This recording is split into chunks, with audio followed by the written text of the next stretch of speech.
Kali ini kita kedatangan kamera mirrorless full frame yang disebut-sebut sebagai kamera perusak harga karena memiliki price point yang cukup murah, tapi dengan spesifikasi yang sangat luar biasa.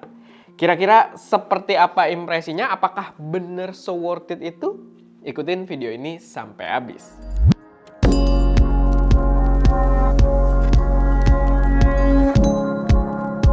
Halo semuanya, selamat datang di channel SMED dengan gue Erwin. Dan pada video kali ini kita pengen bahas kamera mirrorless full frame terbaru dari Lumix, yaitu adalah Lumix S5 Mark II, yang merupakan update besar dengan improvement yang luar biasa yang banyak banget di request oleh para penonton semua, oleh kalian para penonton SMedia. Karena kita udah sempat posting di social media dan memang ketertarikan kalian untuk pembahasan kamera ini benar-benar kuat banget. Dan kamera ini sendiri memang benar-benar menarik karena dia jadi semacam semacam penentu juga di pasarnya Lumix karena dia memiliki improvement yang benar-benar kuat banget. Yang gue yakin kamera ini bakal memberikan impact besar di pasaran kamera. Dan bahkan sebenarnya Lumix S5 Mark II ini banyak juga dibilang sebagai saingan dari Sony A7 IV. Dimana buat kalian yang mungkin pengen coba untuk masuk ke ranah kamera profesional full frame, tapi mungkin nggak yang high end banget gitu ya, tapi udah masuk ke ranah profesional full frame, yang sebelumnya udah ngelirik A7 IV-nya Sony, gua rasa ngelirik ke S5 Mark II ini akan jadi salah satu hal yang cukup menggoda juga. Karena kamera ini benar-benar menarik banget dengan price point yang lebih murah dan beberapa spesifikasi yang lebih tinggi. Sebenarnya agak oversimplify kalau gue bilang spesifikasinya lebih tinggi karena ya kalau kita bandingin antar keduanya tetap ada plus dan minus dari masing-masing kamera ini yang kita akan bahas juga seiring video ini berjalan. Cuman tetap Lumix dengan harga yang 5 juta rupiah lebih murah, dia jelas menawarkan beberapa strong point yang nggak bisa dianggap sepele oleh Sony A7 IV. Sekarang mungkin udah masuk ke situ, gue pengen bahas harganya dulu. Buat harga sendiri, si Lumix S5 Mark II ini, dia pre-ordernya itu udah ada di Indonesia dan gue lihat pre-ordernya dijual seharga 32 juta rupiah, 31.999. Dimana itu adalah harga yang signifikan lebih murah dibandingkan Sony A7 IV yang dijual body only-nya itu seharga 37 juta rupiah. Perbedaannya 5,5 juta rupiah dan jujur aja, Lumix S5 Mark II ini menawarkan banyak hal yang sangat kuat untuk dipertimbangkan. Lumix dari dulu itu biasanya terkenal di kalangan videographer karena dia menawarkan spesifikasi video yang lebih tinggi di kelasnya dengan salah satu kekurangan majornya yang membuat kita juga di SMedia dulu pakai Lumix, tapi yang versi Micro Four Thirds ya. Itu kekurangan majornya yang bikin banyak orang berpindah adalah sistem autofocusnya yang masih pakai contrast detection autofocus dan itu performanya jauh lebih buruk dibandingkan kamera-kamera lain yang menggunakan face detection autofocus. Bukan face detection ya, bukan muka gitu. Face detection autofocus sebagai teknologi rekognisi autofokusnya. Dan di S5 Mark II ini itu adalah update besarnya. Karena soal spesifikasi kita sebenarnya nggak perlu terlalu mempertanyakan Lumix dengan spesifikasi videonya yang luar biasa. Tapi kali ini kekurangan atau stigma negatif Lumix yang kuat soal autofokusnya udah jauh diimprove dengan dia sudah membawa face detection autofocus. Tapi buat autofokusnya sendiri nanti kita akan bahas lebih lanjut. Cuman kita masuk ke beberapa impression dulu di sini, kayak dari fisiknya dulu. Soal fisik antara kedua kamera ini, sebenarnya si Lumix ini berasa lumayan agak lebih gede ya. Mungkin nggak masuk ke lumayan kali, tapi dia terlihat gitu, dia lebih gede. Apalagi di bagian EVF-nya ini kelihatan kalau dia lebih bulky di sisi atasnya. Tapi soal fisik, gue sebenarnya nggak ada masalah dengan kedua kamera ini. Dua-duanya punya grip yang enak, punya finish yang bagus. Walaupun somehow, entah kenapa, sebenarnya si Lumix ini kalau body only ya, kalau body only dia agak sedikit lebih berat dibandingkan A7 IV. Tapi entah kenapa A7 IV tuh memberikan finish yang rasanya kayak lebih profesional, lebih mewah gitu ya. Walaupun dia sebenarnya mirip sih, teksturnya juga mirip gitu kan, tapi di ini lebih kerasa magnesium alloy gitu, lebih kerasa lebih profesional rasanya di A7 IV gitu. Tapi ya balik lagi, soal fisik itu preferensi masing-masing, gue tidak punya negatif poin di keduanya. Dua-duanya membawa fisik yang benar-benar bagus. Cuman mungkin worth to note juga di mana bagian EVF si Lumix S5 Mark II ini dia agak lebih gede, tapi dia menopang di dalamnya itu ada active cooling yang membuatnya jadi tidak overheating. Gue sih nggak pernah ada isu overheating juga di A74, paling nggak di workflow gue. Tapi ada beberapa report juga dari orang-orang di komunitas yang bilang kamera ini di workflow mereka overheat. Ya harusnya di workflow yang sama S5 Mark II tidak overheat karena dia sudah ada active cooling. Dan bagus ditaruhnya di sini, jadi dia nggak bikin bodinya jadi makin tebel atau gimana. Nah, justru yang paling berkesan ini balik lagi, ini expected juga sebenarnya dari sebuah kamera Lumix. Ini adalah spesifikasinya yang kalau kita adu secara spesifikasi di atas kertas, Lumix S5 Mark II ini menarik banget. Karena kalau kita berbicara soal video, keduanya ini bisa merekam 10-bit 422, sama 4K 10-bit 422. Tapi perbedaan di S5 Mark II, dia dengan harga yang tadi 5 juta lebih murah, dia bisa merekam hingga 6K. Dan pilihan resolusi juga lengkap banget. Kalau di Lumix dia ada pilihan kayak 4K-nya aja, ada C4K gitu ya, ada yang aspek rasionya agak lebih panjang, Cinema 4K atau 4K DCI kalau nggak salah disebutnya. Dan di sini bahkan bisa ke 6K juga, dan 6K-nya juga kalian bebas pilih mau 6K udah aspek rasio video atau 6K open gate dengan memanfaatkan keseluruhan dari sensornya. Jadi itu benar-benar poin yang kuat banget untuk sebuah kamera full frame dengan harga yang signifikan lebih murah. Cuman yang menarik soal kodeknya sendiri ini sebenarnya agak lucu. Karena si S5 ini, S5 Mark II ini ternyata pas kita cek dia itu tidak bisa merekam video dengan teknik kompresi Al-Intra. Itu agak aneh untuk konsep kamera Lumix gitu ya, yang video minded banget, karena Al-Intra biasanya kepake banget gitu di dunia industri video profesional. Si Sony bisa A74 gitu kan, bisa menggunakan Al-Intra, sedangkan di Lumix S5 Mark II ini dia cuma bisa longgop doang. Yang katanya sih informasi yang gue dapat, katanya yang Al-Intranya itu kemungkinan bisa dilakukan di S5 Mark II yang versi X gitu ya, yang ada tambahan X-nya.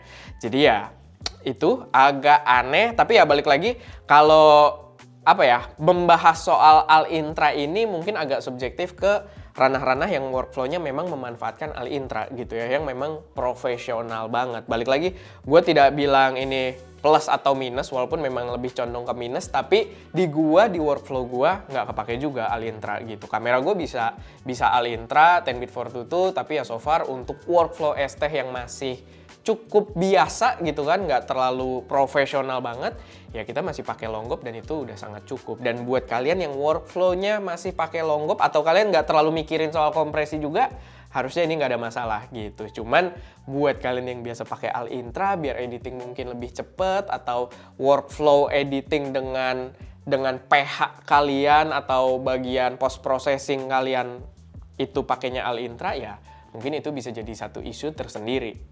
Buat total resolusi sensor sendiri, sebenarnya si S5 Mark II ini kalah karena Sony A74 itu dia sensornya 33 megapiksel yang pastinya benefit di bagian still fotografi gitu kan, karena dia resolusinya lebih tinggi, bisa lebih tajam juga. Sedangkan si S5 Mark II ini dia resolusinya di 24 megapiksel aja. Tapi di satu sisi sebenarnya mungkin itu jadi satu benefit tersendiri, karena walaupun dia sensornya 24 megapiksel, tapi karena balik lagi Lumix mungkin video minded gitu kan, walaupun mereka sih mengklaim kamera ini hybrid, tapi dengan dia memang reputasinya juga video minded, 24 megapiksel tersebut bisa dimaksimalkan ke dalam video, dia bisa resolusi 4K gitu ya. Sedangkan ini 33 megapiksel, 6K. Tadi gue ngomong 4K ya. 6K, dia bisa resolusi 6K. Sedangkan yang ini 33 megapiksel sensornya, tapi dia untuk perekaman video cuma bisa sampai 4K.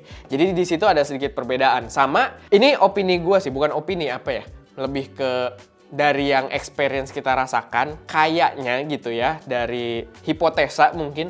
Dari hipotesa gue, kayaknya lower megapiksel di sensor tersebut berpengaruh juga pada low light performance-nya. Karena yang gue rasain, ini cukup membingungkan gitu, cukup mencengangkan dari brand Lumix, karena dari yang kita cobain, si S5 Mark II ini, dia low light-nya slightly better dibandingkan Sony A74 gitu ya. dia low light-nya slightly better. Kita udah nyobain di kondisi yang sama, dengan settingan yang sama juga, dan memang dia slightly better gitu. Sama-sama punya dual native ISO, dan mungkin dari segi dual native ISO-nya juga si Lumix ini punya poin yang lebih kuat, karena Sony ini native ISO keduanya itu aktif di 3200, sedangkan si Lumix S5 Mark II ini aktif di ISO 4000 gitu. Jadi dia yang sedikit lebih tinggi gitu kan. Tapi di samping itu, mungkin karena dia menggunakan sensor dengan total megapiksel yang lebih rendah, ukuran per pikselnya pun jadi lebih besar dan bisa menggetter cahaya dengan lebih baik gitu. Yang mungkin secara teori dan mungkin dari hipotesa gue aja, itu membantu dia memiliki performa low light yang lebih kuat. Menarik kan? Karena selama ini kan low light bidangnya Sony gitu kita taunya. Sedangkan sekarang Lumix datang dengan kamera yang low light-nya lebih bagus dari Sony A74. Lalu nggak mengelak juga untuk sebuah kamera mirrorless dari brand Lumix, pastinya untuk para videographer. Dia ngebantu banget dari segi video assist feature yang benar-benar komplit. Kalian mau pakai histogram, zebra, vectroscope, semuanya ada built-in di sini. Sampai kalian mau pakai lensa anamorphic, bisa auto di-squeeze juga buat previewnya, itu ada di sini. Yang itu belum ditawarkan oleh brand-brand kamera lain, yang jadi poin kuat pastinya untuk para videographer. Belum lagi kalian juga di sini bisa masukin custom LUT, jadi kalian bisa pakai LUT kalian sendiri untuk nge-preview warna atau bahkan apply langsung ke video yang direkam gitu. Jadi kalian bisa untuk bantu di monitoringnya aja, assist juga gitu kan, warna nanti jadinya kayak gimana, tapi tetap ngerekam log. Atau bisa juga langsung diaplikasikan di video kalian, di video jadinya langsung ketiban LUT kalian. Jadi itu ngebantu banget. Yang di A74 ini tidak ada. Walaupun ini agak menyebalkan ya, karena hal tersebut sebenarnya di Sony bukan tidak ada gitu. Di Sony ada FX30 yang lebih murah dari ini kemarin versi APS-C-nya, itu ada fitur tersebut. Cuman di A74 ini nggak ada, yang membuat gue jadi agak sebel juga sebenarnya, karena gue kan pengguna A74 ini gitu, yang gue juga butuh update fitur tersebut. Cuman ya kayaknya itu dieksklusifkan mungkin untuk jajaran yang benar-benar high-end atau untuk jajaran FX mereka gitu. Tapi ya itu, di S5 ini dengan harga 5 juta lebih murah ada fiturnya. Lalu kalau berbicara soal mindset kita tentang Lumix, balik lagi, ada satu hal besar yang dari dulu tuh juga jadi pengaruh kuat kenapa kita juga dulu develop channel ini tuh awalnya pakai Lumix, karena mereka punya IBIS yang luar biasa bagus, in-body image stabilizer, dan gue nggak mau ketinggalan buat nyoba IBIS-nya di sini. Dan yang kita rasakan, IBIS-nya luar biasa, signifikan perbedaannya dengan Sony A74, karena mungkin ya perbedaan teknologi IBIS-nya, ya perbedaan ukuran mountingnya juga, karena mounting Sony itu katanya awal didesain itu memang buat APS-C. Jadi dikasih ke full frame, dia agak sempit buat pergerakan sensornya. Dan di Lumix ya selain mountingnya mulutnya lebih gede, teknologi IBIS dia udah terbukti dari waktu ke waktu gitu kan. Dan memang beda banget berasa. Mungkin ada beberapa user Sony yang membela kameranya gitu kan. Oh, dia ada gyro stabilization, bisa pakai catalyst bros dan lain sebagainya. Tapi buat gua itu nggak signifikan gitu loh. Gue juga cobain Catalyst Bros, gue pengguna Sony A74, tapi maksud gue pembelaan tersebut jadi nggak valid karena dengan Catalyst Bros kita harus ada extra processing lagi yang bikin workflow jadi lebih panjang gitu kan, yang videonya harus diproses kalau pengen distabilin. Belum lagi di awal syuting pun kita harus tahu footage ini mau dipakai dengan Catalyst Bros atau enggak. Karena kalau kita mau pakein Catalyst Bros, tetap kita harus naikin shutter speed-nya untuk menghilangkan motion blur.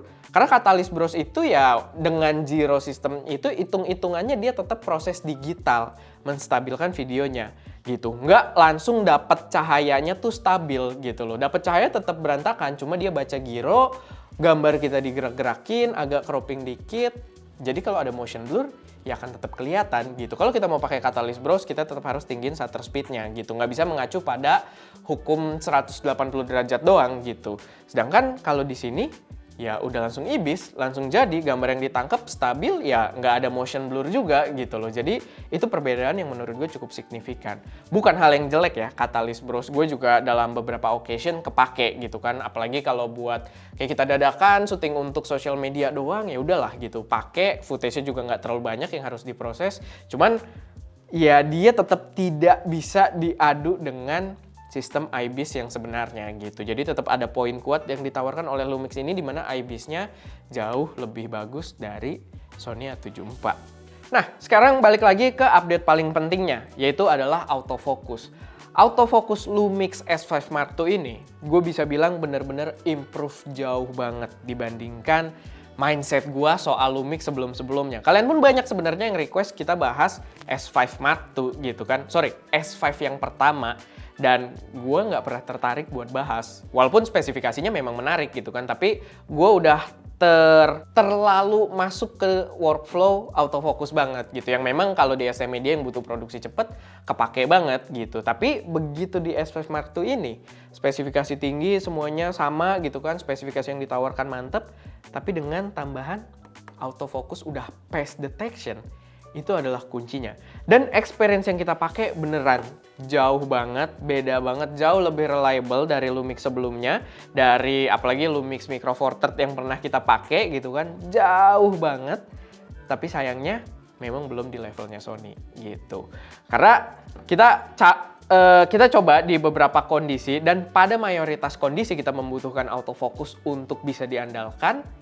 Dia mungkin 70%, 80% bisa diandalkan. Tapi Sony masih memegang kayak 95% bisa diandalkan gitu. Luar biasa autofokusnya Sony. Dan itu hal yang sangat bisa diwajarkan karena mereka udah mengadaptasi pace detection autofocus dan sudah mengembangkannya dalam waktu yang lebih lama gitu kan. Jadi ya hal yang bisa diwajarkan, cuman tetap S5 Mark II ini jadi kamera yang bisa diandalkan gitu dari segi autofocus. Jadi kamera yang cukup reliable juga dan patut juga buat kalian pertimbangkan. Nah, jadi gimana kesimpulan gua soal S5 Mark II ini? Kamera yang menarik, kamera yang menurut gue cocok banget kalian pertimbangkan. Apalagi tadi kalau kalian masih consider, sekarang mungkin kalian pakai kamera APS-C brand apapun, kita nggak tahu. Masih di ranah yang mid ke bawah, kalian pengen coba masuk ke full frame profesional, mulai ngelirik A74 kemarin, dan menurut gue nggak ada salahnya. Kalau kalian di posisi seperti itu, nggak ada salahnya untuk ngelirik S5 Mark II ini.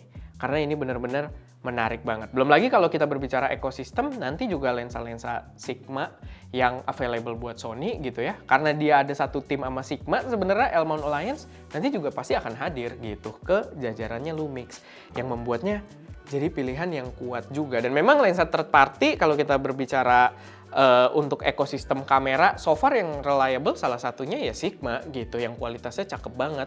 Sigma, Viltrox, Tamron, dan Sigma udah masuk ke sini pastinya menawarkan lensa-lensa yang third party dengan value yang luar biasa menarik gitu.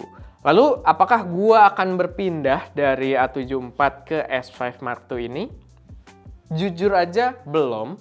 Ini juga kita masih dipinjemin si Lumix-nya. Cuman setelah nyobain secara langsung, memang gua harus respect juga karena dia bikin consider gitu. Jadi karena bukan yang kamera datang kita cobain bagus pergi gitu. Ini bikin kita consider gitu, bikin kita ya juga ya, apa ini bisa gue jual bekasnya masih dapat harga di atas ini gitu kan, masih kembalian yang menurut gue cukup menarik gitu. Ya apalagi kalau kalian masih mempertimbangkan dua-duanya kamera baru antara dua kamera ini gitu. Pastinya si Lumix S5 Mark II ini menawarkan poin yang benar-benar kuat untuk dipertimbangkan. Oke, paling segitu aja sih buat video kali ini. Semoga bermanfaat, semoga bisa jadi referensi buat teman-teman semua. Kalau ada koreksi, saran, atau pertanyaan, silahkan taruh aja semuanya di kolom komentar. Dan ya, itu aja. Gue Erwin, di belakang kamera ada Ska, dan jangan lupa untuk berkarya.